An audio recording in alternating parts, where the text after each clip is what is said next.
históricas, un cruce, está muy bueno, un texto complejo, difícil, pero es muy interesante, ¿no? Sobre un tema que abunda, digamos. Lo El mejor. nazismo. De todos los Y tiene un textos, enfoque.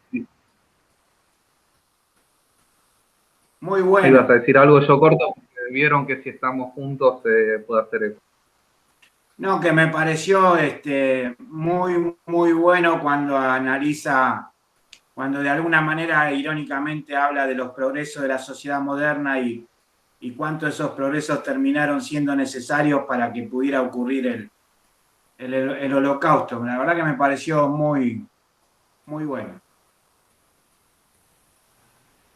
Sí, y la metáfora que usa, ¿no? Esto de las parejas en los secuestros de aviones, ¿no?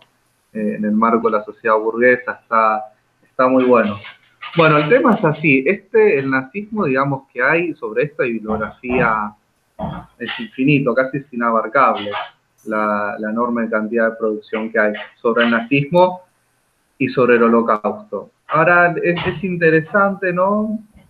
La mirada que plantea Bauman, porque digamos que las representaciones así, más frecuentes del nazismo, ¿no? Tienden a ajenizar al fenómeno, ¿no?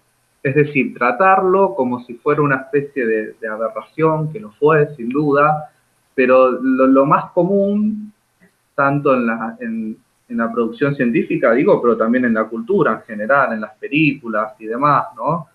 Es tratarlo como si hubiera sido algo al margen, como si hubiera sido algo disruptivo, como que no fuera producto de la sociedad de su tiempo, como al margen de la historia europea, de la revolución industrial, ¿no? Como un corte, como una interrupción en un camino de progreso.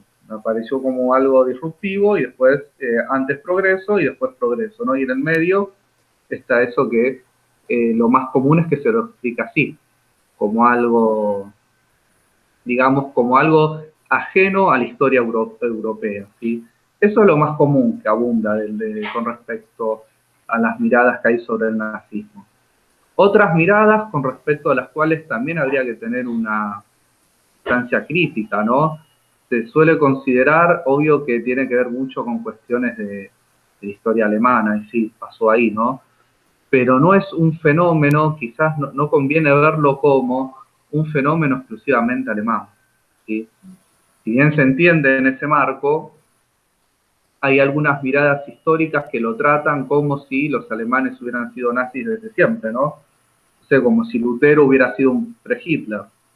Y la verdad que no, esa es una mirada que no va, o digamos que empobrece o desconoce un montón de datos de la historia europea, ¿sí? Con respecto al antisemitismo, sí, los alemanes eran antisemitas y un poco sí, pero no llevaban la delantera hasta la posguerra, hasta el nazismo, no llevaban la delantera en el antisemitismo europeo. Había un antisemitismo, digamos, similar al de Inglaterra o al de España o al de Francia, pero no llevaban la delantera.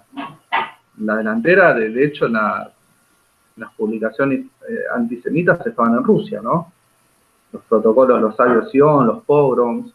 De hecho, la integración de los judíos en Prusia no era mala, no estaba mal en Prusia, ¿no?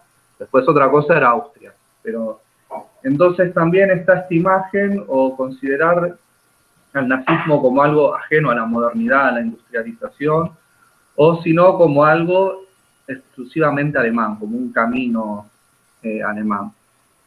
Son visiones, digamos, con las cuales no conviene tomar distancia crítica para considerar, para tener una explicación verdaderamente histórica, ¿sí? Si no, mucho no se entiende. Les vuelvo a decir, las bases ideológicas del antisemitismo estaban más en Europa Oriental, en la Rusia zarista, mucho más que en Alemania, por lejos. Sí. Mirá, yo puedo dar fe por una fuente concreta. Yo soy descendiente de parte de madre. Mi bisabuela era lituana judía. y era analfabeta, porque por judía no tenía derecho a ir al colegio, y además la única actividad que podían desarrollar era la de sastres. Y vos fijate que qué casualidad que el sionismo, un poco la raíz donde la tuvo. Y Sí, con Hertz en Austria, sí.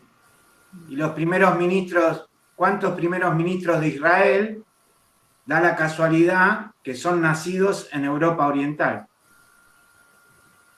O sea que fue un caldo de cultivo terrible. Sí, de hecho, cuando uno analiza el Holocausto, con esto no quiero decirles que Europa Oriental, que Europa Occidental fue, digamos, con una tendencia, digamos, muy tolerante, pero en general el Holocausto tuvo muchísima más fuerza en Europa Oriental. No es casualidad eso, ¿no? Zonas como vos decís, lo de Lituania fue terrible, porque la masacre empezó antes que llegaran los nazis. Se formaron escuadrones fascistas lituanos y que empezaron el exterminio por cuenta propia, ¿no? Y en general en Europa Oriental fue así. Hubo regiones en Polonia o en Ucrania que los nazis decían que quedaron judenfrei, que quedaron libres de judíos. Y eso fue por la colaboración, ¿por qué? Porque ahí había una base más fuerte del antisemitismo, ¿sí? Esto yo se los comento para que haya, digamos, una visión histórica sobre el fenómeno, ¿sí? No, quería decir que yo ahí me pareció interesante que hay un elemento que incorpora Bauman, que es el tema de lo tecnológico, ¿no? La característica... ¿El tema? Tecnológico, o sea... Ahí va, si te escuchamos. El holocausto en cuanto a la parte tecnológica, o sea, técnicamente, dentro de lo que era la sociedad industrial en ese momento, la tecnología aplicada al genocidio, por decirlo de algún modo, ¿no? Él habla de eso, y yo entonces ahí me acordé, yo no recuerdo si es Agamben o Feuerstein, pero hay un autor que dice que considera, tiene una postura, una hipótesis audaz que me parece interesante. Él dice que el genocidio entendido como se fue dando, digamos, sobre todo a lo largo del siglo XX, él lo ubica como parte constitutiva de la sociedad moderna, de la modernidad. Él dice que la modernidad, uno de los elementos, digamos, necesarios para fundar la modernidad es el genocidio. Y que esto después, si bien pudo haber habido genocidios anteriores, pero no tenían estas características, ¿no? Como la elección del enemigo, el modo de exterminio, el exterminio de modo, digamos, ejemplarizador, la delación, o sea, hay un montón de elementos que va consignando y que se cumplen en los genocidios, digamos, en especial los del siglo XX, ¿no? Me pareció interesante eso. Como que sí, el poder, digamos, baraja y da las cartas de nuevo a partir de, bueno, si no es por la fuerza de la razón, por la razón de la fuerza, ¿no? Y entonces ahí se produce una limpieza y se baraja y se da de nuevo, ¿no? Algo terrible. Es que, claro, esto, bueno, vos comentaste ahí varios autores sobre estos temas, ahí, volviendo a bibliografía para rato. Sí.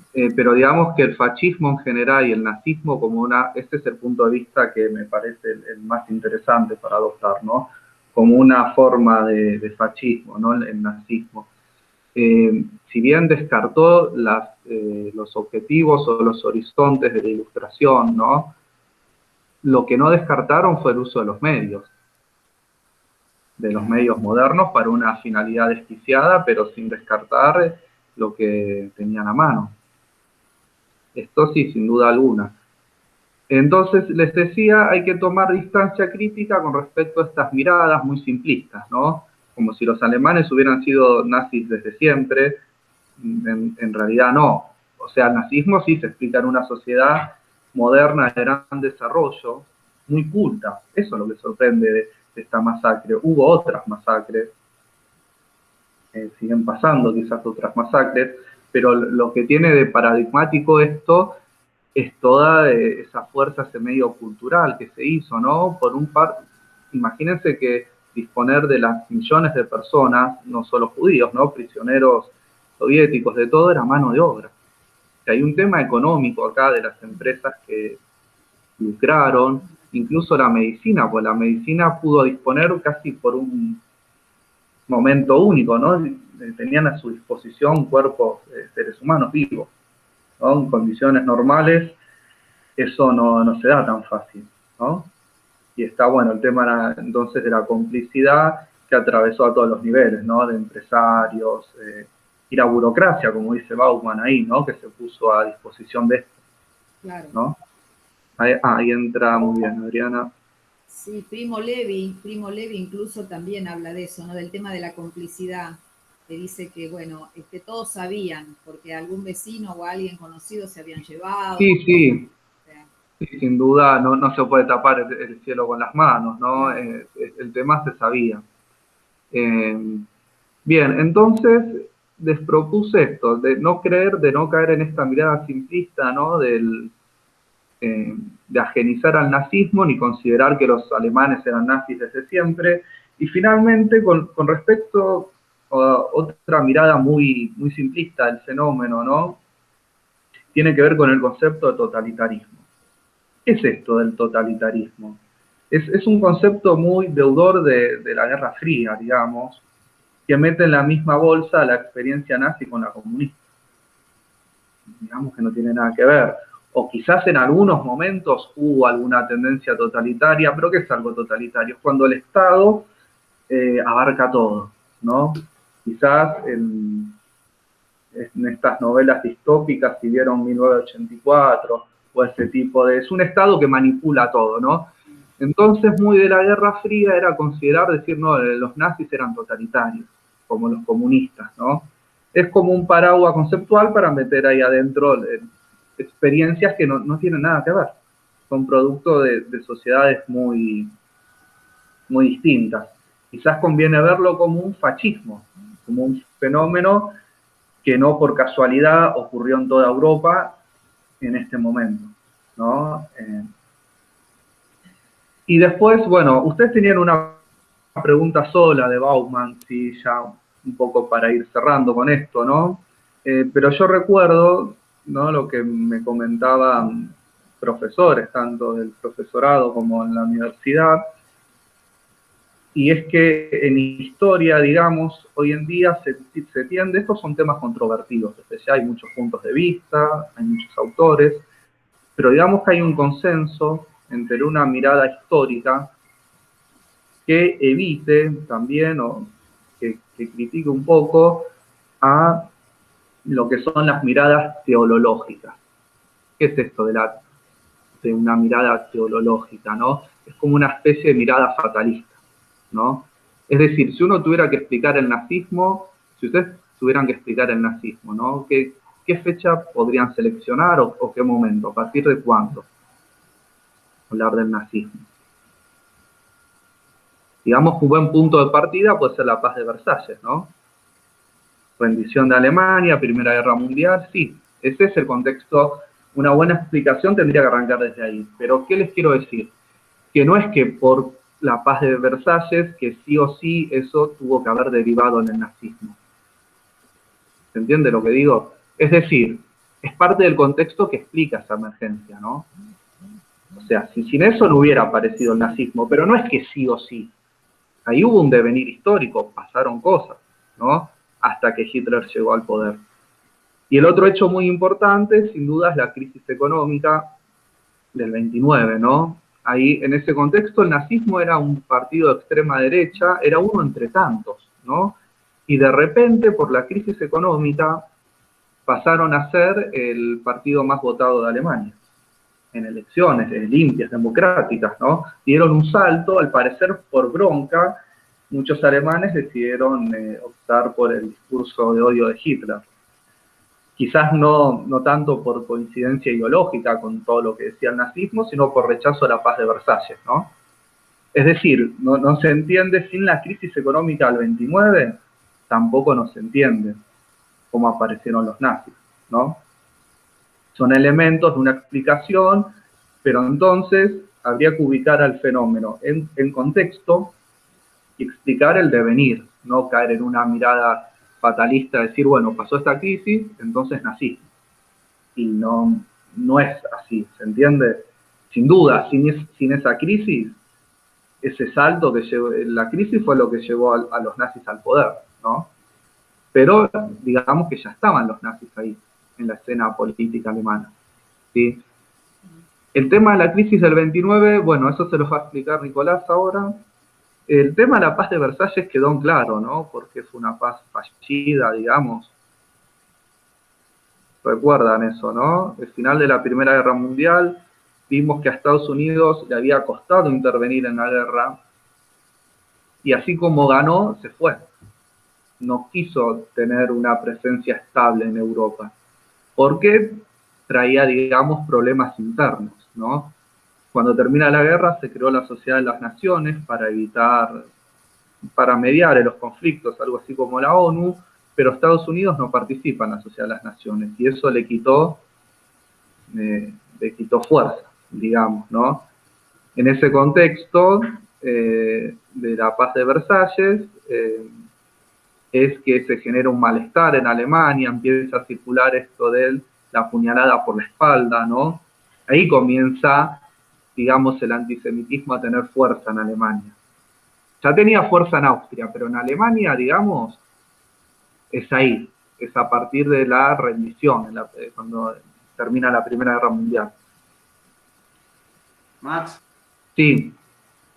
Perdona, una pregunta, no sé si por ahí me estaría adelantando, pero si no por ahí después me la olvido, y cuando lo leí me llamó bastante la atención. Viste que hay una parte que Hobsbawm dice que asignarle al fogoneo del empresariado, como sostienen algunos, el crecimiento y afianzamiento del nacionalsocialismo en Alemania es un grave error. Pero por otro lado, en los capítulos anteriores que hemos visto, no recuerdo en cuál, él decía que la carrera armamentista que iniciaron muchos estados, en gran parte fue por el lobby, no totalmente, pero en gran parte fue por el lobby justamente de esos grupos empresarios, sobre todo los que se dedicaban a la rama de la producción de armamentos, ¿no? Entonces, y al mismo tiempo él destaca, y creo que estamos todos de acuerdo, que si hay algo en lo que el nacionalsocialismo estaba en contra era de la lucha de clases. Entonces, un poco, mientras lo leía, como que no me generó mucho acuerdo. Está bien que él aclara que dice no totalmente, entonces queda ahí una cosa, ¿no? Una zona gris. Porque, bueno, puedo estar equivocado, pero en mi opinión, el empresariado alemán tuvo una fuerte influencia en la formación y en la consolidación del nacionalsocialismo. De hecho, el financiamiento de toda esa estructura, creo que incluso, no sé si los Krupp, el grupo Krupp, el de los fabricantes de armas. Los cañones, sí, los famosos cañones. Tuvieron una importancia significativa. Bueno, no, quería un poco preguntar, plantear eso. Es que para mí el poder económico nunca está ausente.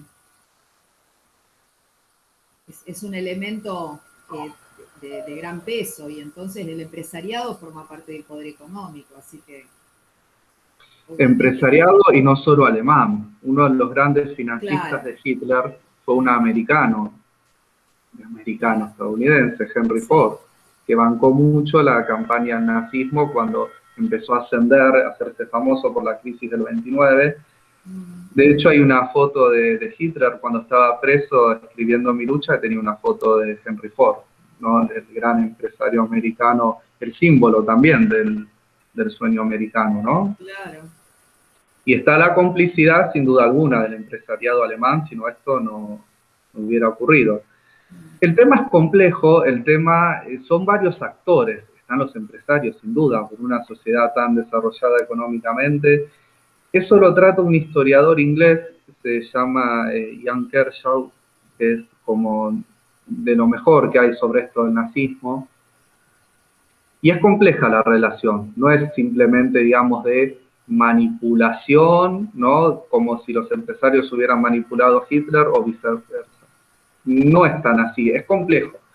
El tema es que en Alemania había un problema, al terminar la guerra, ¿no? Que es que ese Estado alemán lo habían creado básicamente desde Prusia, ¿no? Una aristocracia, los Junkers, de la monarquía de los Hohenzollern.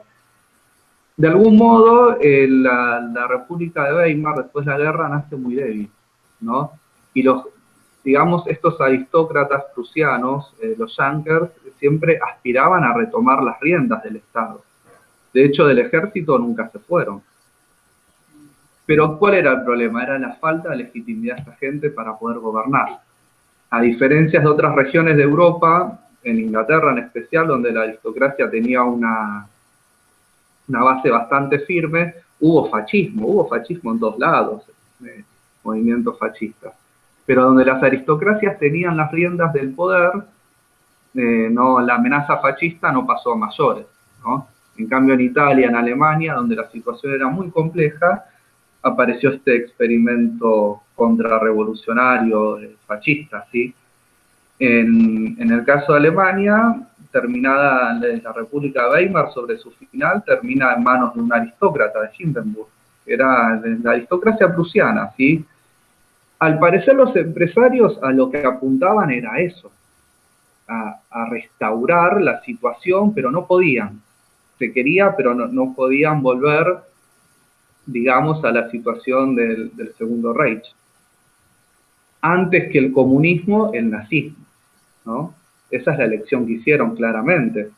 Hindenburg tuvo en su momento, antes, él cometió el error de hacer a Hitler canciller, porque cuando lo hizo canciller y después, digamos, cuando gobernaban los dos, Hindenburg y Hitler, ahí Hitler tenía un poco todavía una traba. Era la aristocracia prusiana que estaba ahí todavía. Ahora, al morir Hindenburg, Hitler fusiona el cargo de presidente con el de canciller, y ahí hay un desplazamiento, y digamos que la relación con los empresarios siempre fue una relación, digamos, de complicidad. Pero eso no quiere decir que, digamos, que los empresarios alemanes hayan manejado la situación, más bien era una situación muy dinámica. Piensen que cuando los nazis toman el poder no podían hacer la guerra ni contra Polonia, Alemania estaba desarmada. El problema fue que le dieron tiempo. Dejaron que se armen y de a poco los fue arrastrando una situación, una especie de callejón sin salida, ¿no? Que terminó siendo una guerra de exterminio total. Pero eso tampoco no estaba desde el principio. Fue la dinámica del proceso que fue llevando a eso. Entonces, digamos que la relación con los empresarios fue compleja, y para hacer algo como lo que se hizo, Hitler no pudo prescindir de los empresarios. Tampoco pudo prescindir de la aristocracia prusiana, sino que más bien lo que hizo fue como que los arrastró una catástrofe, y en la cual tuvieron que colaboraron, ¿no? Al final de la guerra, digamos, lo que quedó de la aristocracia prusiana desapareció. Y en cambio a los empresarios les terminó yendo bien, como siempre. Pero un poco la posguerra, ¿no? El real de la reconstrucción y eso los favoreció a los empresarios, y bueno, eso siempre zafa ese grupo, digamos, ¿no? Bien, la única consigna entonces del texto de Bauman era esto, ¿no? El nazismo entonces viene a ser algo excepcional o viene a ser algo, digamos, acorde a las tendencias históricas previas. Y son las dos cosas, ¿no? Hay mucho excepcional, sin duda, ¿no? Este contexto, esto que hablamos de la paz de Versalles, la agitación nacionalista que combinaba el nacionalismo con antisemitismo, eso fue algo excepcional que nunca se vio. Algo como la crisis económica del 29 tampoco, no se vio algo así. Pero eso se combinó también con una sociedad moderna, capitalista, de desarrollo, digamos, avanzado, muy culta. Entonces, digamos que se combinan las dos cosas, ¿sí? Por un lado fue algo en parte excepcional, pero que también respondía a las tendencias sociales de ese momento, ¿sí? Claro. Bueno, esto es todo con respecto al texto de Bauman. No sé si quieren comentar algo más, si no se entendió algo. No, a mí me gustó mucho el texto y por otro lado, ratificando que esto que venías diciendo, es como que siempre a nivel social, por así decirlo, o histórico, hay unas condiciones que se dan que son complejas y esas condiciones que se dan arman un escenario que no tiene una salida única y obvia. Hay siempre varias opciones, digamos, y nadie puede predecir cuál de los elementos, en definitiva, va a combinar o va a pesar de modo tal que suceda una cosa u otra, ¿no? Entonces, el otro autor que vos nos habías dado, Marichal, por ejemplo, dice justamente que en un comentario así al pasar, dice, ¿quién hubiera dicho que un tema de hipotecas iba a desatar la crisis económica que desató, ¿no? Refiriéndose a las hipotecas en Estados Unidos. Y sí, o sea, nadie lo pudo prever, porque había un escenario, pero ese escenario no era obligatorio que deviniera en esa crisis, ¿no? Así que, bueno, eso es un poco también lo que dice con respecto a las continuidades o lo que vos venías diciendo de Bauman, ¿no? Está muy bueno para una explicación histórica compleja articular las cuestiones de larga duración. Esto lo habíamos visto con Béjar, ¿no? A partir de fines del siglo XIX estamos en un capitalismo ya globalizado, de impacto inmediato, directo. Ahora, la situación de Alemania, ¿no? De la República de Weimar, dependía digamos, del sostén económico desde Estados Unidos, ¿no? El enorme pacto de la crisis económica del 29 llevó al final de la República de Weimar, porque era insostenible, ¿sí? Ahí hubo un regreso de la aristocracia de los Junkers, les vuelvo a decir, Hindenburg era un héroe de guerra, ¿no? Digamos que la aristocracia prusiana carecía de legitimidad, ya les costaba gobernar Alemania, no podían, el vacío que dejó la guerra fue enorme.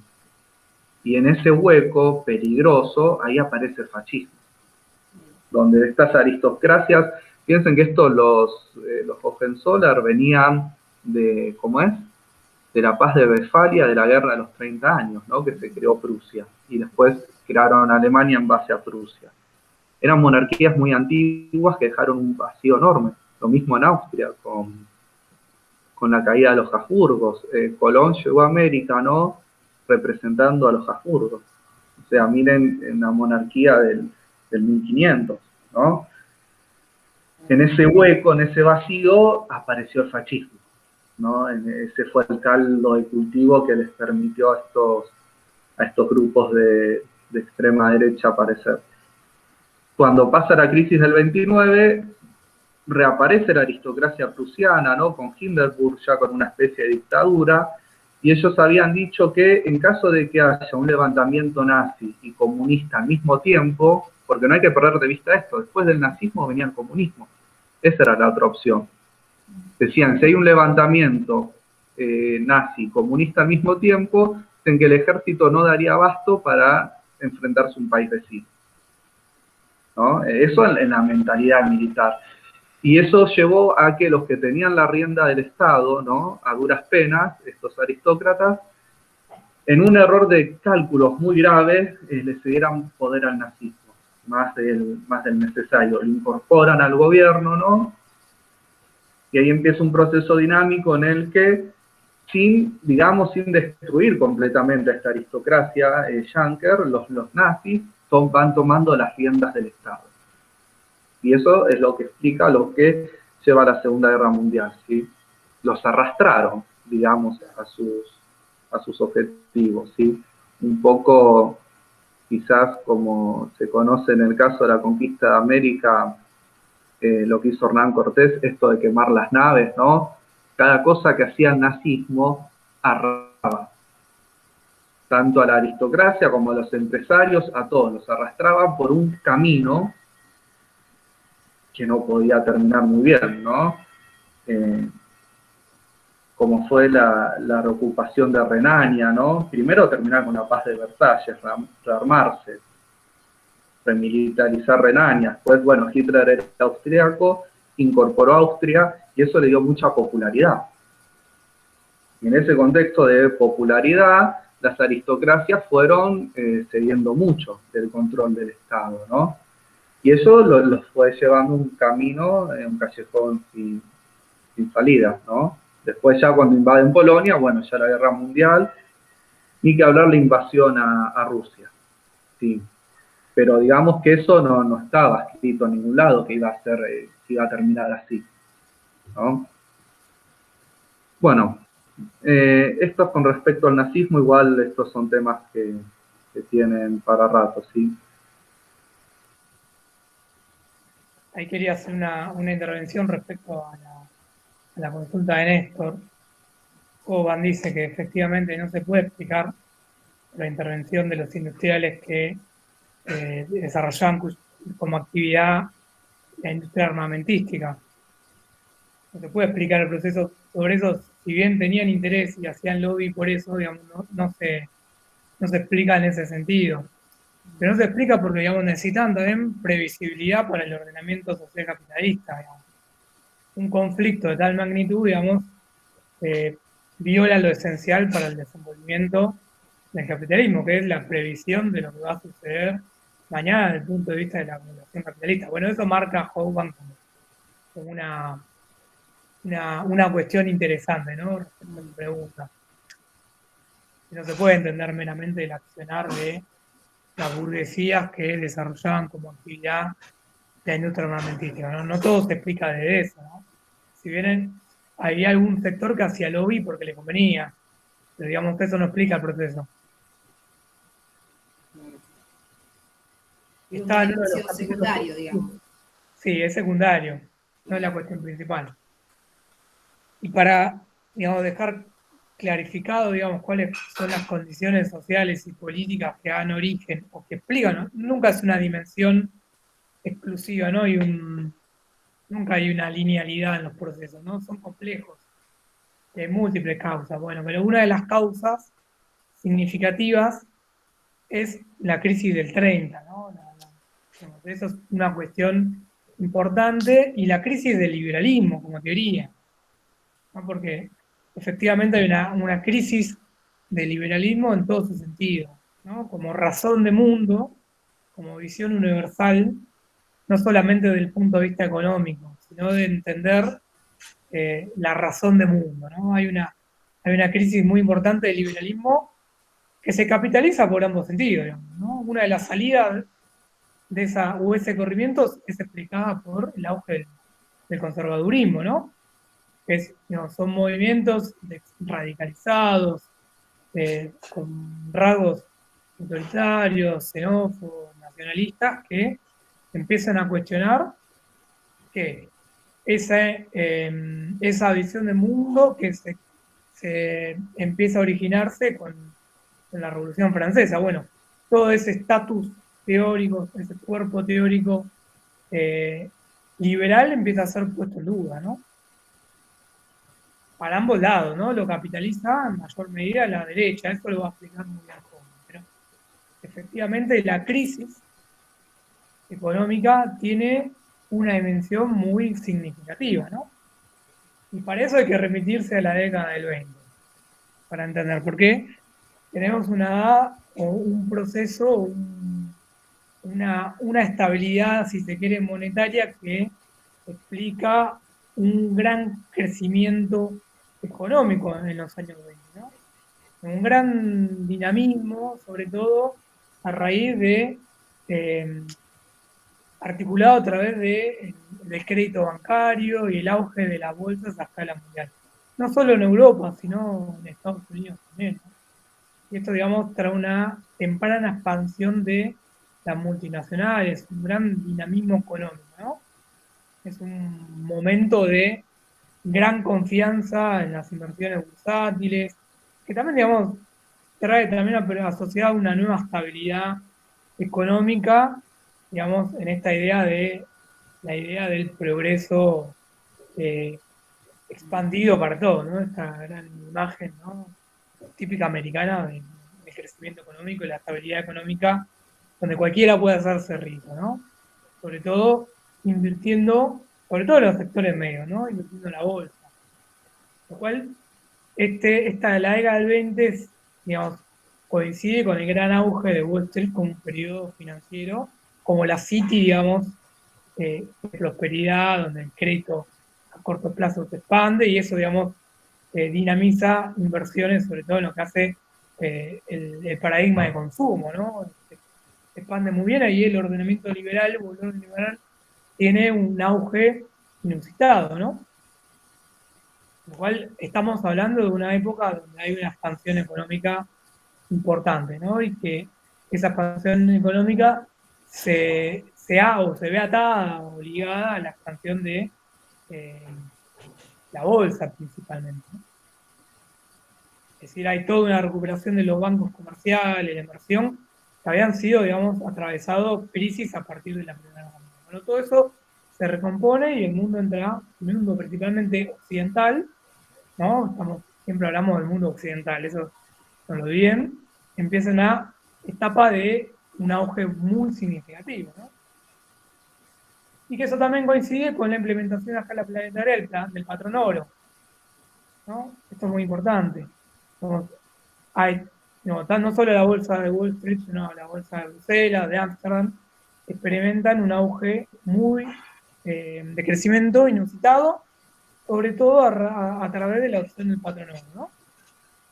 Que atraen inversiones, sobre todo locales y centroeuropeas, muy importantes, y que por lo menos hasta entrada a la década del 30 esto se sostiene, ¿no? Abre todo una bolsa especulativa bastante significativa que, bueno, obviamente luego, digamos, explota, ¿no? Eso no se puede sostener. Esa renovada confianza en el liberalismo y en el mercado bursátil, digamos, se crea una burbuja que en un momento explota, ¿no? Esto, digamos, coincide con un crecimiento, sobre todo en los mercados de Berlín, de Frankfurt. Alemania empieza a tener la promesa de convertirse en una nueva locomotora industrial, pero todo esto, digamos, fracasa, ¿no? Como toda bolsa bursátil, en algún momento, digamos, experimenta un fin, ¿no? Sobre todo lo que no tiene que ver o no está atado a la inversión en la economía real, sobre todo lo que tiene que ver con la bolsa. Pero efectivamente hasta el 29, entre el 22 y el 29, vamos a hablar de un gran auge de la bolsa, ¿no? Sustentaba principalmente sobre la emisión de acciones y bonos, ¿no? Todo eso, digamos, generó una gran expectativa de crecimiento y todos se subieron a esta burbuja económica que efectivamente explota y trae aparejada el deterioro de grandes firmas que efectivamente empiezan a participar en esa ola especulativa, ¿no? Que son industrias que son dinámicas, por ejemplo, General Motors, Ford, que tienen mucha mano de obra incluida en sus actividades, con lo cual el retroceso y la explosión de esa bolsa trae, digamos, una crisis muy importante que impacta negativamente sobre todo en lo que hace en el empleo, ¿no? Que genera grandes índices de desempleo. Eso, digamos, efectivamente es un problemón cuando estalla la crisis. Por ahí hay una discusión, ¿no? Bueno, antes de meterme en la discusión, Estados Unidos crecía a tasas de 4% anual, lo cual es un crecimiento muy importante, ¿no? Fíjense que las tasas chinas, el crecimiento de tasas chinas se dice una economía que crece alrededor del 6% interanual. Bueno, Estados Unidos, luego del gran conflicto internacional, crece a 4% anual, ¿no? Y además tiene muy poco desempleo. El desempleo rondaba alrededor del 3,7 y tasa de inflación muy baja, ¿no? Lo cual esto generó toda una ilusión de una creciente ola de innovaciones tecnológicas que no tendría fin. Bueno, eso efectivamente no sucedió porque lo que se plasmó es que esa burbuja financiera explotó, digamos, y generó un gran retroceso internacional que luego se expandió a Europa, ¿no? Pero, digamos, esto generó toda una discusión, ¿no? De qué es lo que generó la crisis, ¿no? Diversos historiadores, diversos economistas debatieron. Bueno, muchos dicen que en realidad el desplome se trata de todo aquello que se alejó de la ortodoxia, ¿no? Digamos, la respuesta a la crisis se trató de identificarla como la causa. Es decir, ustedes saben que llegada a la crisis, la gran respuesta fue, bueno, alejarse de la ortodoxia, abandonar el patrón oro, y empieza a tener mucha injerencia el pensamiento de Keynes. Bueno, hay muchos historiadores, muchos economistas vinculados con la ortodoxia que empezaron a decir, en realidad, bueno, esa fue la causa, haber abandonado ese patrón, ¿no? Alejarse del patrón oro y alejarse de las premisas de la ortodoxia fue lo que causó el colapso. En realidad, digamos, la implosión de los mercados tiene que ver con todo lo contrario. Por no abandonar a tiempo, digamos, el patrón oro, no haber, digamos, aplicado políticas que restrinjan la libre movilidad de capitales, digamos, controlen la actividad financiera y la burbuja especulativa, y no haber abandonado la ortodoxia. Bueno, eso generó un contagio masivo a escala planetaria que, digamos, contrajo la economía a escala planetaria, básicamente. De Wall Street se contagió inmediatamente el mercado de Bruselas, en Inglaterra también, la City de Londres tuvo un descenso muy importante y generó una crisis de una magnitud mundial, ¿no? Todos los mercados europeos se deprimieron, y ahí los historiadores, ahora no me acuerdo el historiador exactamente que es el primero que empieza a teorizar, pero ahí el autor, digamos, que tenían parado hoy, nos marca, en realidad es justamente las políticas ortodoxas de lo que llegan a la crisis, no la receta que intenta actuar para contrarrestar justamente la gran caída, ¿no? Bueno, este contagio, digamos, de las distintas bolsas trae una reducción del crédito hipotecario, con lo cual, digamos, básicamente no hay dinero para prestar a la actividad industrial. Esto genera precisamente un contagio en la actividad real, en la actividad, digamos, productiva, con lo cual se genera una gran caída de la actividad, un gran retroceso del comercio internacional, y junto con eso el desplome de la actividad y con eso grandes índices de desempleo. Con lo cual ahí ya tenemos una crisis internacional que impacta a escala planetaria, no solo en Europa.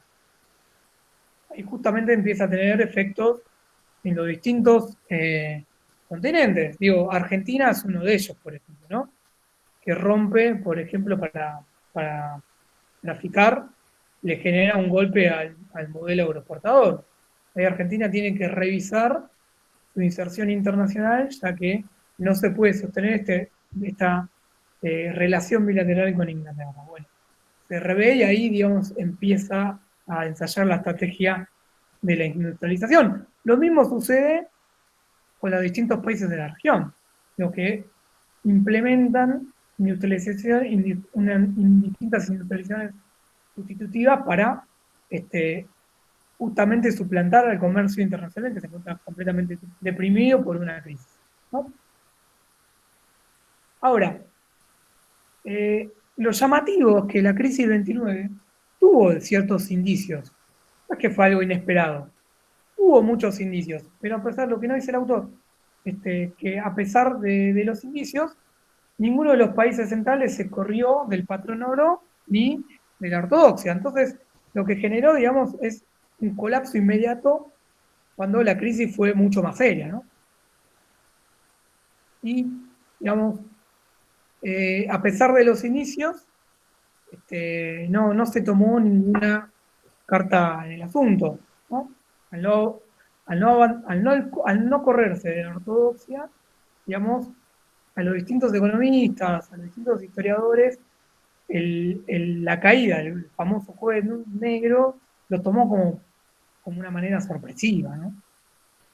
Porque nadie esperaba que el gran auge que tenía el liberalismo, digamos, que era la gran hegemonía que contaba el liberalismo económico en términos teóricos, generara gran crisis, ¿no? Bueno, todo eso se derrumbó de la noche a la mañana con la caída justamente de la bolsa de valores, ¿no? Implicó efectivamente un golpe muy duro a la doctrina liberal. Aguárdame un segundito, que tengo que cortar una grabación, ¿eh?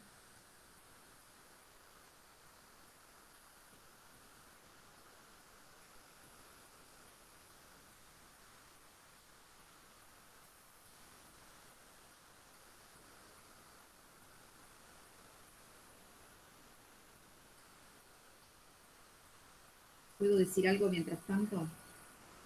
Aguárdame un segundito, ¿sí? No, está bien, que siga Nico. No, me gustó cómo lo va relatando Marichal, todo esto que está diciendo Nico. Perdón, sigue bien ilustrativo, Marichal, ¿no? Porque bien esquemático. No es un texto que revista mucha complejidad. Yo cuento que yo tengo un drama con entender todo lo que tenga que ver con lo financiero.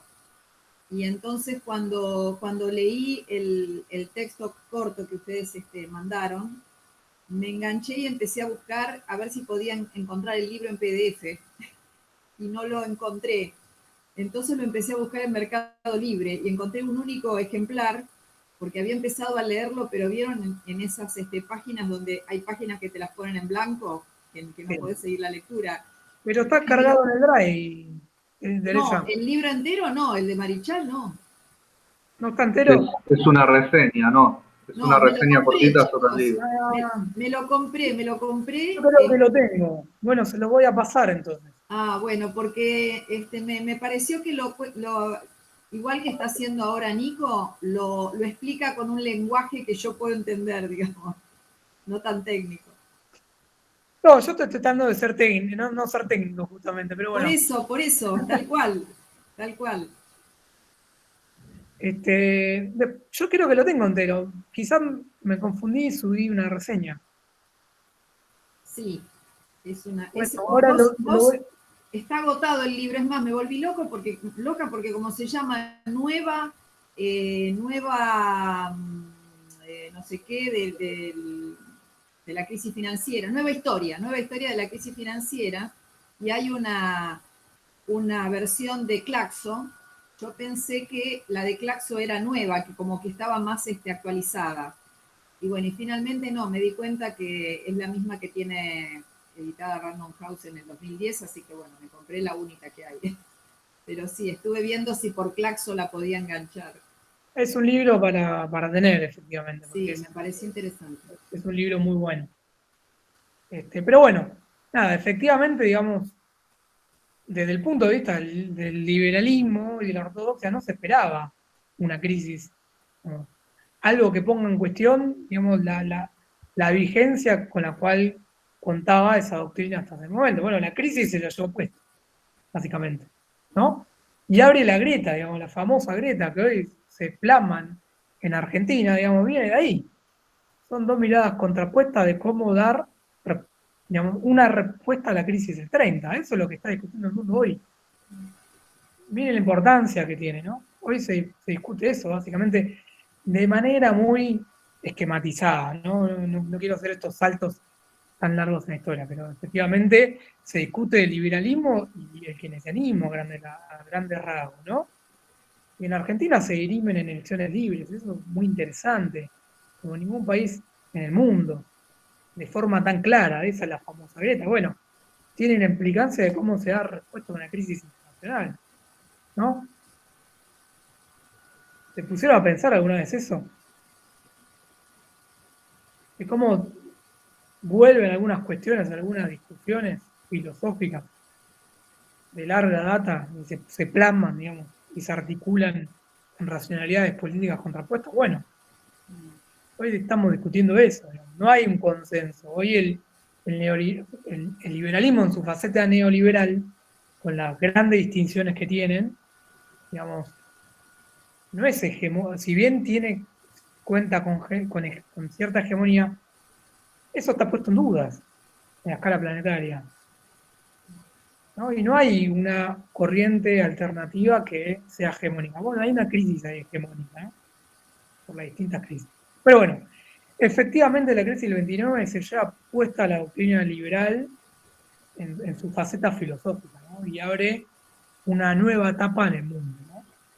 Se lleva puesta, primero se lleva puesta a los mercados bursátiles, al mercado bono, pero eso inmediatamente se contagia en la economía real. ¿Por qué? Porque quiebra el crédito, se contrae el crédito, esto crea una baja en consumo, crea deflación, crisis en lo que hace a los precios, y digamos, quiebran los bancos. Al quebrar los bancos no hay posibilidad de tomar créditos para la industria, para la actividad económica. Entonces, se genera una depresión muy grande que afecta, digamos, principalmente a los sectores asalariados, ¿no?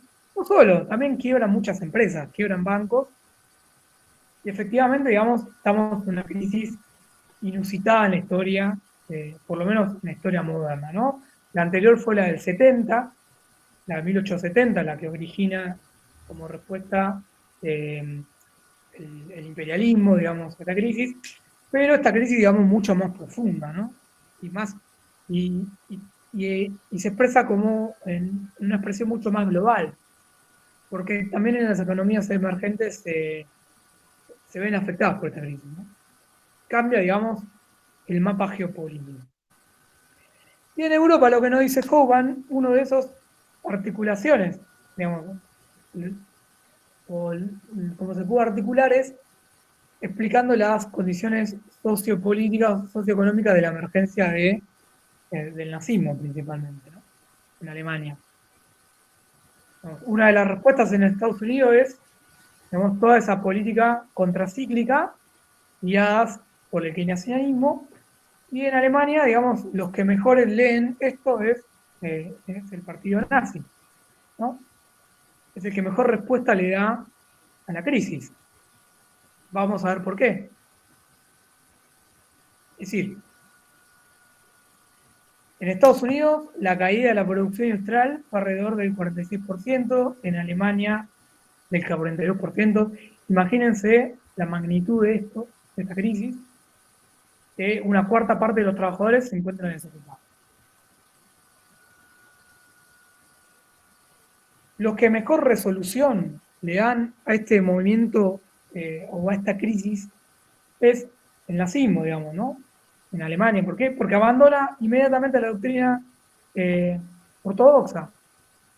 ¿Qué hacen los alemanes? Bueno, no aplican ortodoxia, no aplican el liberalismo, aplican todo lo contrario. Hacen todas políticas que se pueden interpretar como keynesianas, pero desde un punto de vista político completamente divergente, ¿no? Hace toda una política contracíclica el partido nazi, digamos, con lo cual le da una legitimidad muy grande internamente, digamos, porque básicamente porque beneficia a los sectores trabajadores. Es decir, se puede construir ahí un paralelismo con las políticas aplicadas en Estados Unidos, digamos, toda esa política keynesiana y contracíclica, pero los resultados y los términos políticos son completamente divergentes en los casos. Es decir, lo que hace el partido nazi es capitalizar el gran descontento político y económico que generó el liberalismo y las políticas económicas resultado de la aplicación del liberalismo, ¿no? Eso es lo que lleva a la victoria de la extrema derecha en Alemania. ¿Por qué? Porque previo al ascenso del nazismo, la política fiscal en Alemania siguió siendo ortodoxa, ¿no? El gobierno republicano perdió esa como oportunidad de impedir el gran avance de la fuerza extremista derecha encabezada por Hitler. ¿Por qué? Por seguir, a pesar de sus consecuencias, de aplicar las recetas liberales. Entonces, digamos, al haber millones de desempleados, digamos, y el partido nazi haber aplicado políticas contrarias al liberalismo, se generó inmediatamente un gran consenso por parte de esas masas de trabajadores que se encontraban previamente desocupados, ¿no?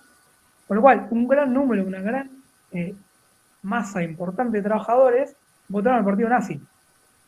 Y eso no es menor, digamos, porque básicamente solucionó la cuestión económica, ¿no? El Estado nazi llevó un gran programa de obras públicas, reparación de carreteras, trabajo agrícola, trabajo estatal, en el cual básicamente capitalizó la crisis liberal, ¿no?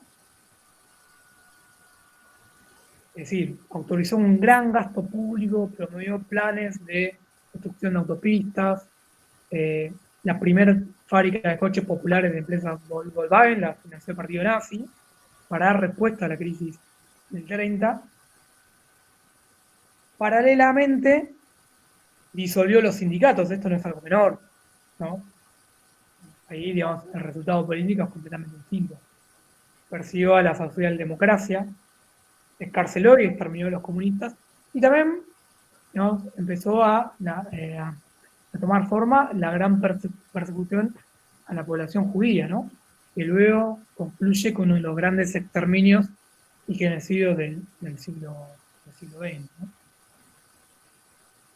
Pero bueno, la crisis económica, digamos, tuvo los efectos más poderosos y perversos en Alemania de alguna manera, ¿no? Porque, digamos, cómo se capitalizó es completamente distinto a la situación que vivió Estados Unidos, ¿no?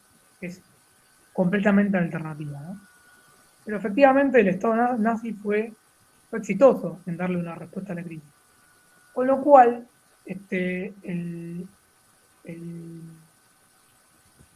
la emergencia del nazismo o de los momentos totalitarios también nos dan cuenta del fin del liberalismo, como lo marca Hogan en su capítulo que también te tiene hablado, ¿no?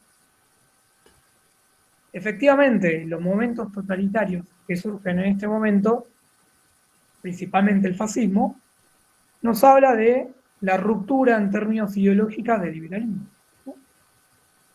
El nazismo o los momentos totalitarios también nos hablan del corrimiento del liberalismo político, ¿no? De la emergencia de movimientos ultraconservadores con características específicas, que vamos a ver cuáles son, que ponen en cuestión al orden burgués en su conjunto. Y no solo al orden burgués, sino también a todo aquello que es hijo de la Revolución Francesa. Tanto al orden burgués como a su contracara, que es el movimiento obrero, el socialismo y el comunismo, ¿no? Se caracteriza el movimiento fascismo por ser antiburgués y por ser también anticomunista. Son dos caras de la misma moneda, ¿no? Pero efectivamente el ascenso del fascismo nos habla de un corrimiento del liberalismo político y una pérdida de hegemonía del liberalismo, ¿no? Y acá nos hace la salvedad Hogan, y es bien interesante, la amenaza de las instituciones en este momento proviene exclusivamente de la derecha, de movimientos muy conservadores. O sea, ningún régimen liberal fue despojado del poder en este contexto por la izquierda política, sino por la derecha. O sea, la derecha se constituye una amenaza real para la ideología que guiaba al liberalismo, básicamente la civilización liberal y la democracia de alguna manera, ¿no? Bueno, esto está puesto en duda por la emergencia del fascismo, ¿no? Y que empieza a tener una creciente gravitación en este contexto, que primero, es contraria a la revolución, pero también es contraria al liberalismo, ¿no? Hacia las instituciones políticas liberales y hacia el orden burgués, ¿no? Entendido como aquello que se funda en la Revolución Francesa, ¿no? Y además, principalmente tiene una tendencia crecientemente nacionalista y con una fortaleza muy grande en lo que hace a favorecer aquellas tendencias o aquellos partidos que intervenga la fuerza, el ejército o la policía, ¿no? Por lo cual son rasgos conservadores muy, muy característicos, ¿no? Se crea un movimiento conservador nacionalista, pro policial, de alguna manera, ¿no?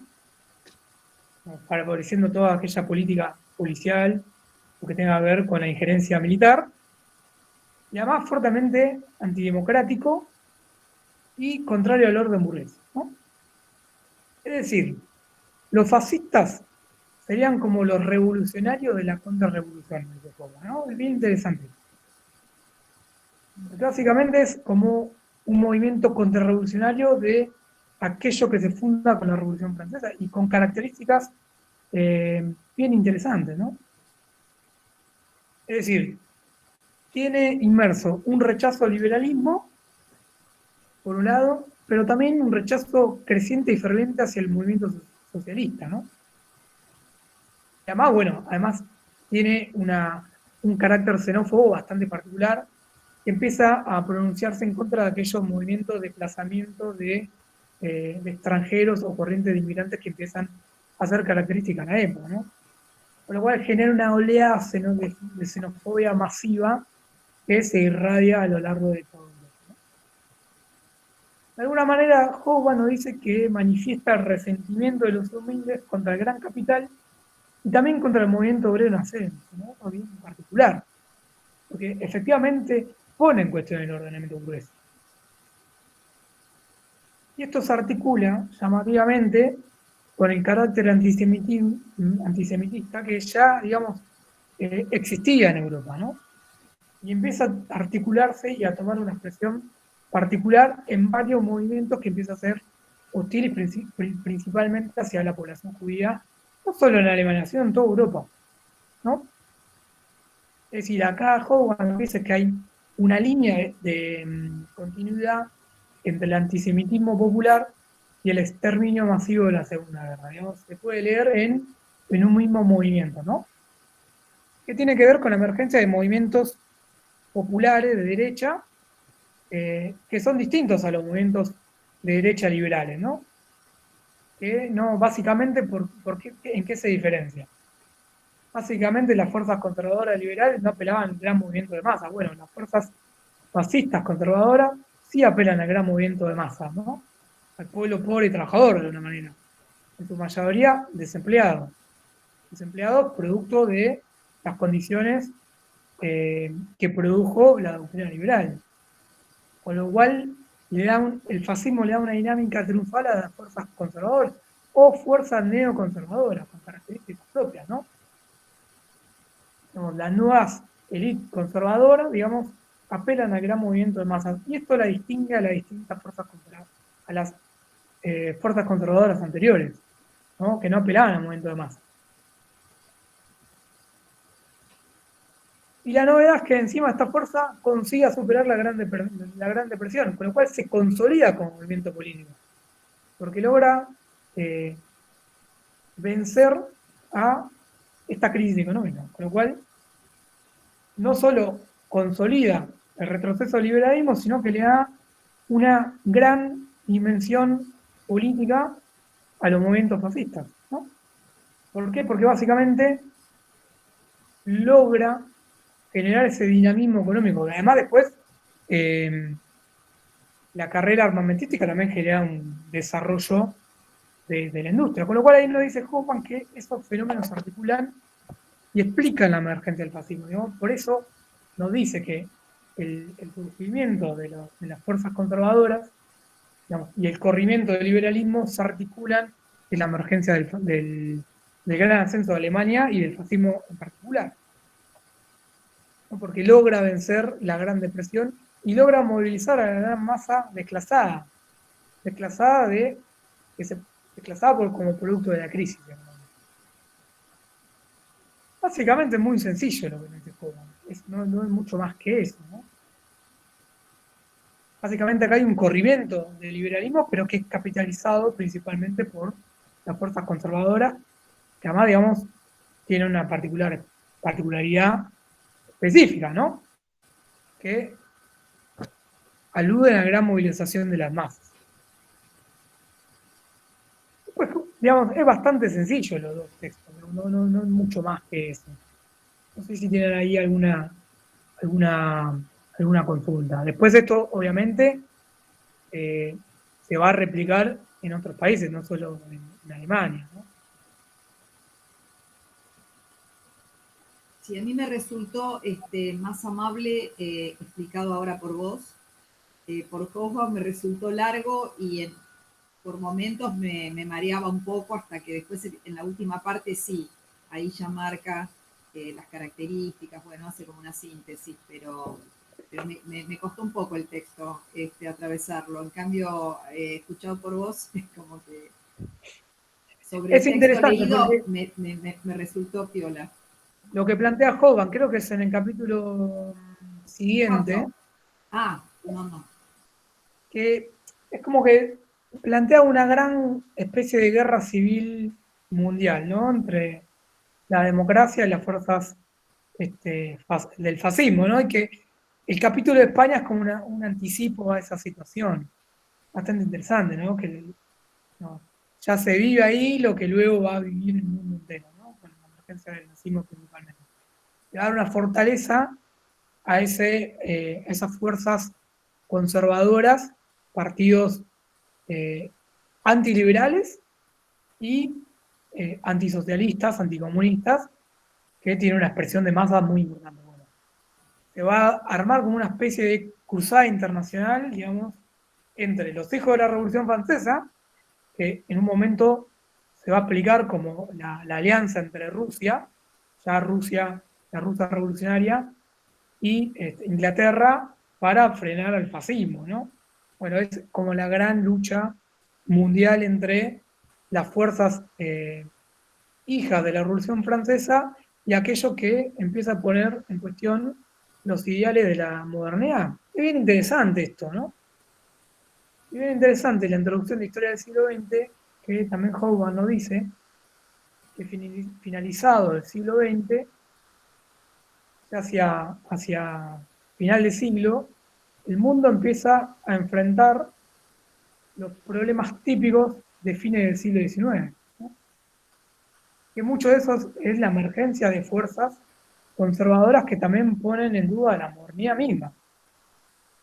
Hoy se puede expresar esa fuerza neoconservadora, ¿no? Que acceden al Estado, que tienen fuerza representativa principalmente en Europa, ¿no?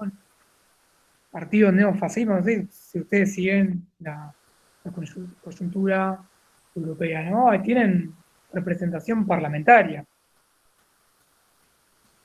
Y son fuerzas que ponen en cuestión a todos los ideales originarias de lo que podemos llamar o sintetizar como la modernidad. Hoy tiene un auge, particularmente un auge, aquellos movimientos que ponen en cuestión cuestiones que para nosotros son evidentes, ¿no? Evidentes desde el punto de vista moderno. Por ejemplo, el terraplanismo, el movimiento antivacunas, ¿no? Empieza a haber una nueva emergencia de movimientos conservadores que básicamente se oponen a los ideales típicos de la modernidad. Que se puede articular también con la gran emergencia que tiene la posverdad. Bueno, esto es llamativo, ¿no? Hogan ahí, previo a su muerte, empezaba a teorizar sobre eso. Lamentablemente se murió. Pero me parece que tiene es un adelantado a la época, ¿no? Como si estuviera escribiendo en pleno siglo XXI. Me gustaría que vuelvan la introducción de historia del siglo XX en esta clave. Pero bueno, no me quiero adelantar. No sé si alguien quiere decir algo al respecto.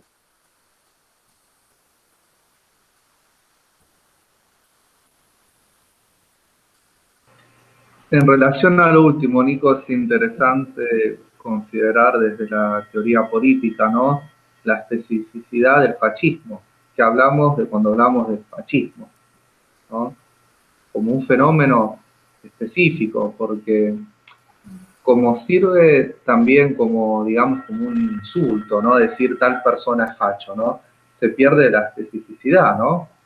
Es muy común escuchar, no sé, yo muchas veces escuché que decían que Macri era facho.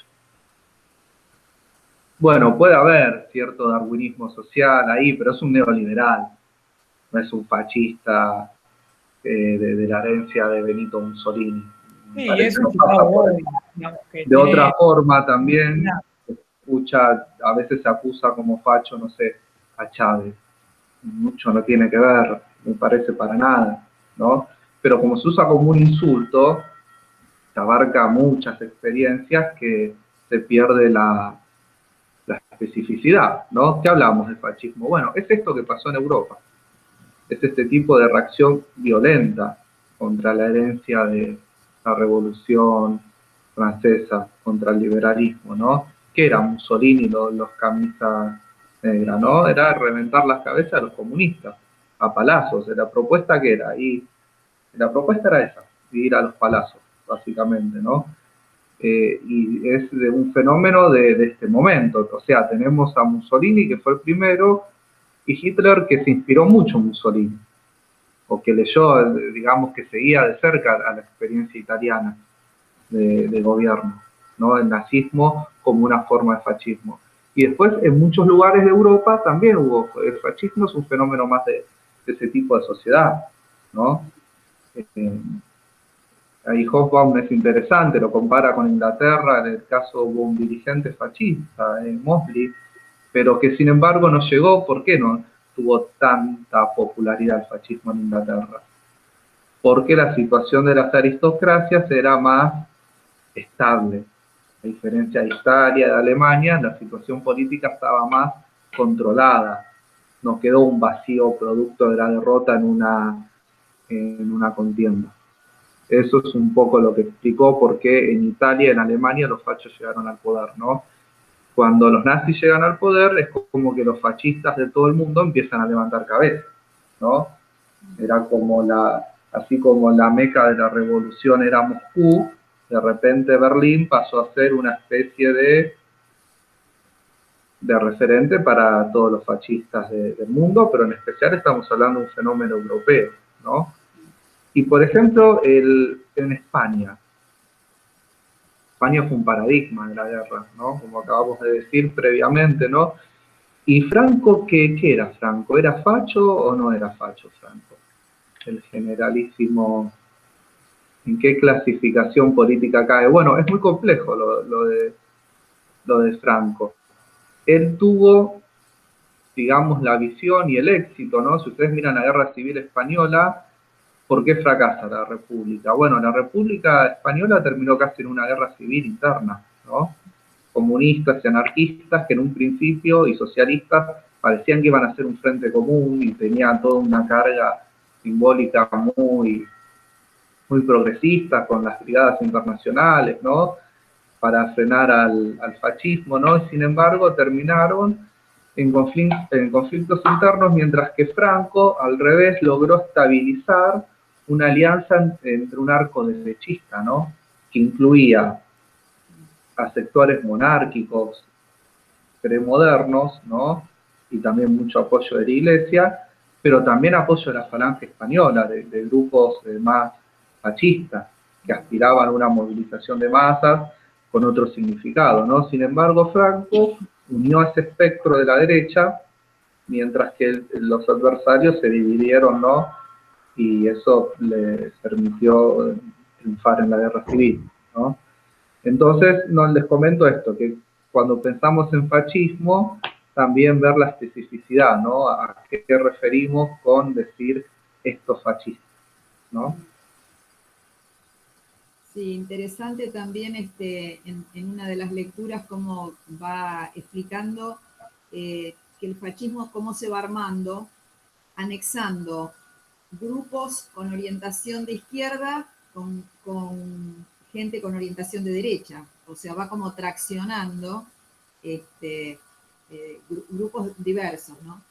Y cuando vos decías recién que se trataba de salir a matar comunistas, vos dijiste recién,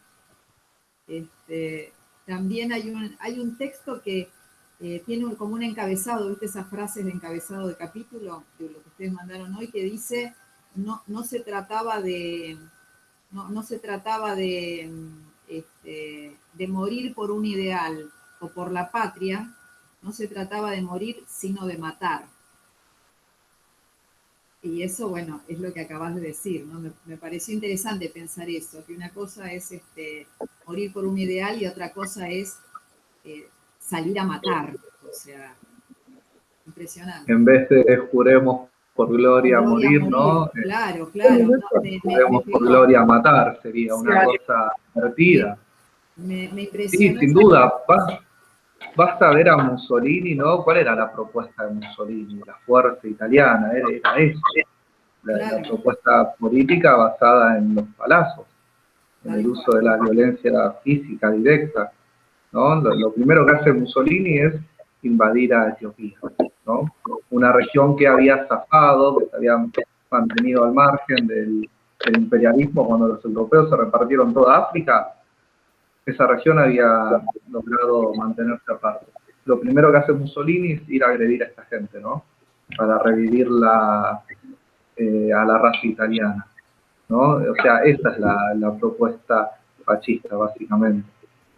El uso de la violencia. ¿Y es revolucionario? Depende. Si uno lo piensa en el sentido de una revolución social, evidentemente no. Es reaccionario, es conservador. Pero también está esto de que la fuerza contrautópica, la contrarrevolución, a veces es revolucionaria en el uso de la violencia, ¿no? En los límites que rompe. A ver, no entendí porque eso. provoca una transformación, ¿no? Y si produce una transformación, algún grado de revolución hay. Aunque sea negativo. Y la guerra es eso, la guerra es un fenómeno revolucionario, sin duda alguna. Claro. O sea, no es una revolución en el sentido marxista, expropiación de los medios de producción, jamás. No, el fascismo, al contrario, revienta a los sindicatos y somete a los trabajadores. En este sentido, sin duda alguna, fraccionario. Ahora, la contrarrevolución en sus métodos es una forma de ver al mundo que tiene consecuencias imprevistas. y es como dice Hogan ahí, son los revolucionarios de la contrarrevolución, porque efectivamente, digamos, tenía una impronta muy fuerte anticomunista, ¿no? Piénsese que la URSS ya empezó a tener existencia, influencia, ¿no? Y hay una cruzada también. Pero no solo hacia el socialismo, sino también hacia el liberalismo mismo, hacia el orden burgués, digamos. Claro. Es, digamos, conservador en el sentido de poner en cuestión a la modernidad, al diario moderno, ¿no? Todo lo que es hijo de la Revolución Francesa. Eso es bien interesante que plantea. Bueno, yo le quiero leer una frasecita, introducción a la historia del siglo XX, la estuve buscando, ahora la encontré. Está en la página 127. Dice, para quienes en este momento analizan lo ocurrido en el periodo comprendido entre las dos guerras mundiales, es decir, el periodo entre guerras, la caída de los sistemas políticos liberales es una breve interrupción de su conquista secular del planeta. Por desgracia, conforme se aproxima el nuevo milenio, las incertidumbres que rodean a la democracia política no parecen ya tan remotas. Es posible que el mundo esté entrando de nuevo, lamentablemente, en un periodo en que sus ventajas no parezcan tan evidentes como lo parecían entre 1950 y 1990. ¿Qué pasó en el medio?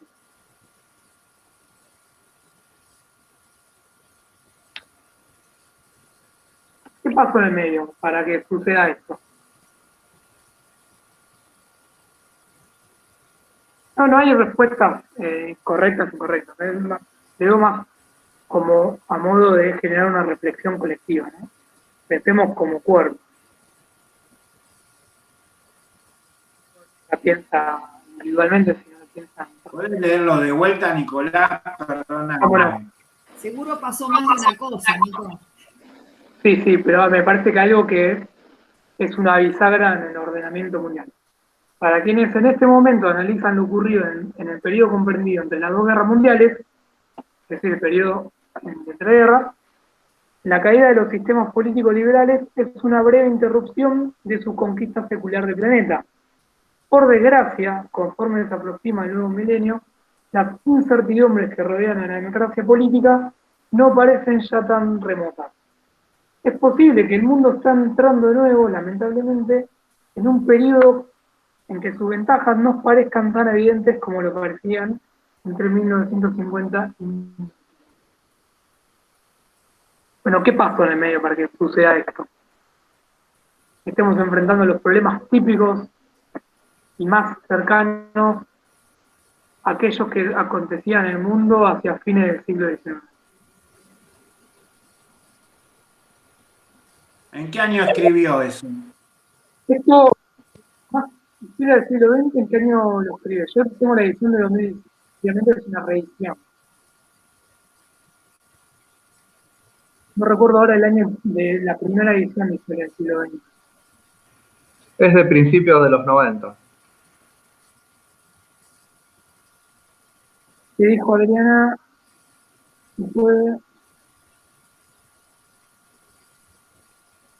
¿Alguien se anima a decir una respuesta? No hay una respuesta correcta. Pasaron miles de cosas. Yo vivo agregando pavadas, Nico. Yo no quiero agregar la pavada de la noche hoy. Que piensen en aquello que ordena, digamos, lo neurálgico, ¿no? La caída del muro de Berlín. Ah, mira. El capitalismo Sí, empieza a mostrar su verdadero rostro, lo dice Hogan en esta frase. Y el verdadero rostro es el capitalismo predatorio del siglo XIX. Y si ustedes analizan al capital en el siglo XXI de Piketty, analiza la distribución de la riqueza, van a ver cómo hoy los indicadores de desigualdad se asemejan a los fines del siglo XIX. Y hacia el principio del siglo XX hasta el 91 hay un crecimiento, una disminución de la desigualdad. O mejor dicho, un crecimiento de la apropiación del ingreso por parte de los trabajadores. Bueno, eso es la existencia de un paradigma alternativo, eso no existe más. Es bien interesante lo que nos plantea Hogan, ¿no? Estamos viviendo problemas típicos. Nosotros vivimos un momento, nos dice, un momento especial en el capitalismo. Porque existía una alternativa, entonces el capitalismo tenía que mostrar un rostro bueno. Bueno, hoy eso ya no existe más. Entonces vamos a ver el verdadero rostro. Porque los indicadores socioeconómicos se asemejan mucho más a los del siglo XIX, previo a la conformación de la URSS.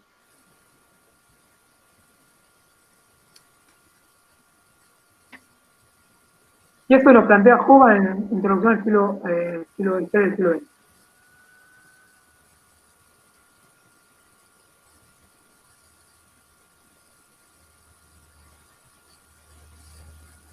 Max.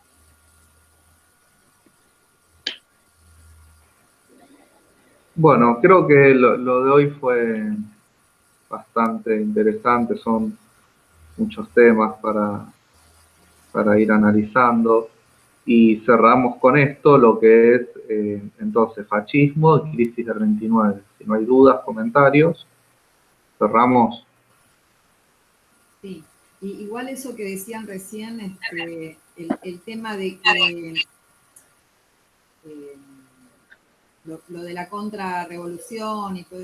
Lo que me parece es que una cosa es la guerra y otra cosa es el nazismo y el holocausto, que es una violencia que viene con el aval del Estado y con un esquema distinto, digamos, no es lo mismo la guerra que el exterminio nazi. Es interesante ahí las palabras de Eichmann, ¿no? Parece casi como los militares argentinos, ¿no? ¿Qué decía Eichmann? Yo solo sigo orden. Y la tesis de Hannah Arendt era que efectivamente Eichmann no era un nazi, un antisemita convencido, era un burócrata, era un perfeccionista de su trabajo. Por eso lo que permitió él, desde su lugar, él facilitó lo que era el traslado de personas, ¿no?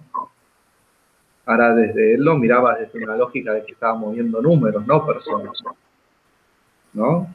No, eso según la tesis de la banalidad del mal. Claro. Muy cercana a la de audiencia de vida. Claro. Se planteó acá. En el contexto de transición democrática. Sí, Consulta. lo que pasa es que yo creo que los seres humanos, por más crueldad que hayan, digamos, aprendido, igual necesitan una explicación. Que digamos, necesitan como un argumento que sostenga, por así decirlo, esa crueldad, ¿no? Bueno, yo recibía órdenes, bueno, para mí eran números. Yo creo que si no, emocionalmente no se sostiene, ¿no? Nadie se cree eso, pero nada, es como, qué sé yo, es como que alguien te diga tu mujer te engaña y vos decís, no, te parece, fue al almacén.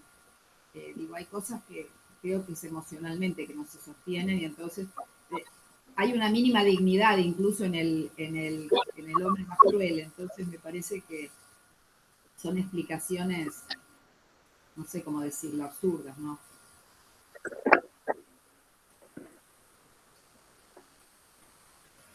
Hay un autor, creo que es Terry Eagleton, que estudia la biología, que es bien interesante. Dice, no hay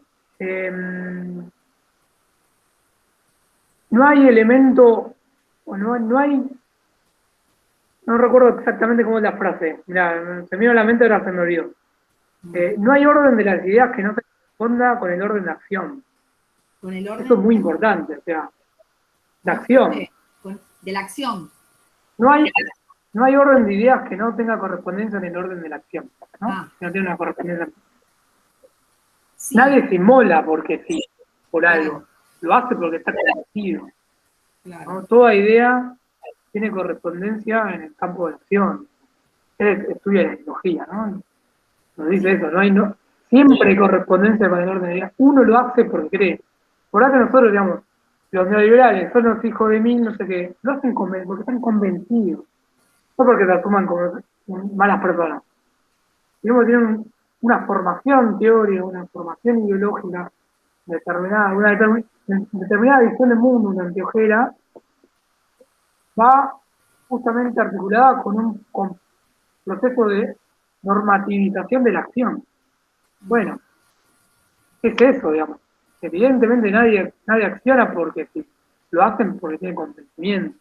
Claro, pero eso de alguna manera justificaría, Nicolás, que si uno está convencido, entonces podría ser, como dice uno de los textos, bueno, si hubiera ganado el nazismo, hubiera seguido todo, nadie hubiera juzgado a Nuremberg y qué sé yo. A mí lo que me parece que, igual nada, es un detalle, ¿no? A mí lo que me parece es que hay un punto en donde la violencia es contra natura, porque nosotros como especie nos originamos, o sea, nosotros, sin ir a la definición demasiado escueta o no sé, viste, simple, digamos, de Aristóteles, de que el hombre es un animal racional, no digo eso así literal, pero cuando nosotros dejamos de ser monos es porque pudimos establecer reglas. Y ahí aparece la cultura, o sea, el poder negociar reglas. Y de eso se trata la ley fundante de la humanidad. Entonces me parece que desde nuestra propia naturaleza hay una cuestión en donde justamente el mono padre, que era el que mataba a todos cuando quería y como quería, bueno, utilicemos si querés la versión freudiana o cualquiera de las antropológicas que hay, bueno, si los hermanos frenan el poder del padre negociando reglas. Yo creo que eso está en nuestra constitución como especie, que cualquier otra cosa en el fondo tira de sisa, ¿viste? O sea, sí, está bien, uno lo puede racionalizar y qué sé yo, pero hay algo, porque si no sería todo igual, digo, es quien gana y no tendría sentido hablar de justicia, ni de nada. Bueno, esto es lo interesante de la ideología, que opera también en el orden inconsciente. No siempre estamos hablando de algo racional, sino que opera justamente con lo inconsciente y por eso debemos articular con la hegemonía, porque es la dirección política moral de algo. Y eso es, digamos, la dirección de la conciencia, Claro. tanto en su factor racional como en su ordenamiento no racional. Bueno. Claro, pero por eso digo que no es lo mismo la guerra con reglas que el exterminio absoluto, sin, qué sé yo. Sí, pero para el exterminio absoluto, digamos, aquella persona que lo acciona tiene que estar convencido de eso por algún motivo. No, obvio. Por eso el rol de la ideología, digamos, ¿no? Con un convencimiento, digamos, de que lo está haciendo por una causa universal o lo que fuera. Sí. No es que se excusen en la audiencia de vida, es otra cuestión. Operan otras cuestiones, me parece, ¿no? Me parece que esto es una visión personal, no tienen por qué compartirla, ya responde al orden de la miserabilidad humana. Hoy, lo que algunos encuentros de los negacionismos, bueno, increíblemente hasta el día de hoy vamos a que lidiar con eso. Porque dicen, no, se fueron 8.000, como que cambiar algo. Sí. Sí, es una justificación que te acerca más a lo animal que a lo cultural. Sí, eso. No me acuerdo si era en el texto de Hobsbawm o en el de Becher. En alguno de los dos nombran la encíclica Quadragésimo Anno, que se escribió 40 años después de la Rerum Novarum, sí. en 1931.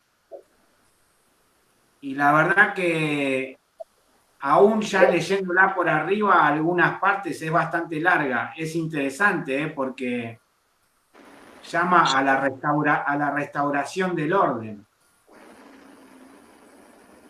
No, digo en referencia al fascismo. Claro, a la restauración social, sí.